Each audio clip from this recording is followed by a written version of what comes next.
bit of sketchy work holding, but I've managed to get a centre into there now, so I can put a Lathe centre in and get the diameter reduced.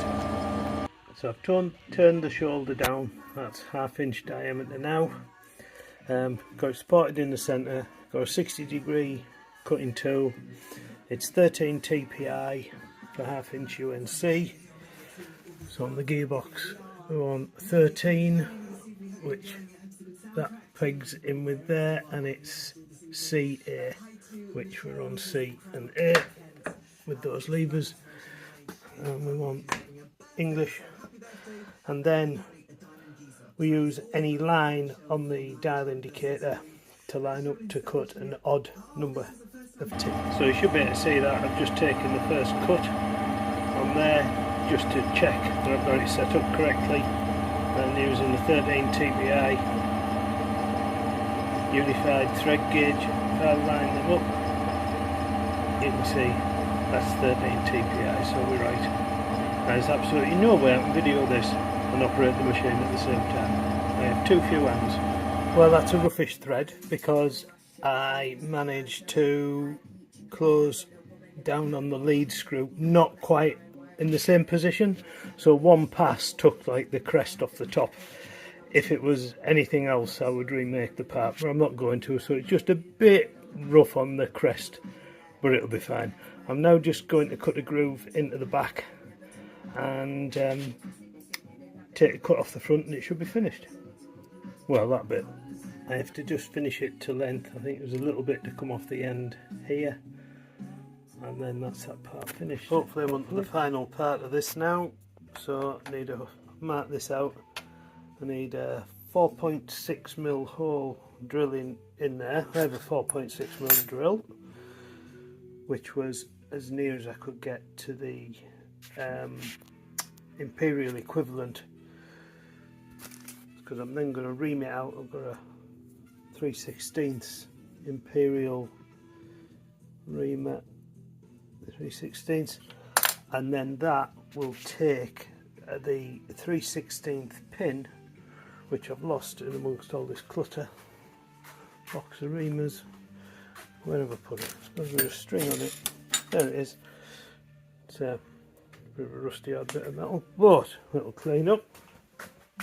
And that's 3/16 to accept the location hole on the saddle.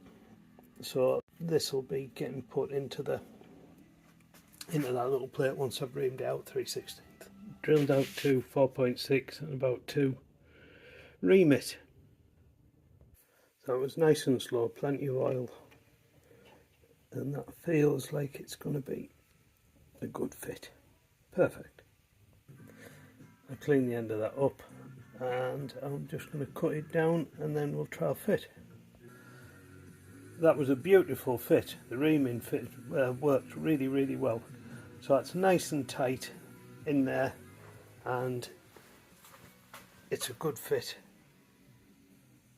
in there, and that's how it'll fasten on. So I'm going to assemble it now and see if it all works. That's tightened up onto there absolutely perfectly. Couldn't have asked for it to be any better, and it indexes hardly any slack wattle on it. In fact, it's better than what's on that one. Almost nothing. I've screwed in the whatever you want to call them, the pegs, so that you can adjust out for your various stops. I normally leave these longer ones out, just because I seem to seldom use them. I've used it on a few jobs when they're like repeat jobs that I'm making stuff over and over again, but what I tend to find is just a couple of short bolts adjusted to the right length is probably more useful than these longer ones. However, what it came with was an extension one as well, so I can put that in and then one of these others in the end and get quite a quite a long one. So anyway, it will come in useful, I am sure. The beauty of it is I can get the clamp clamped right to the end of the bed there, and with no stopping at all.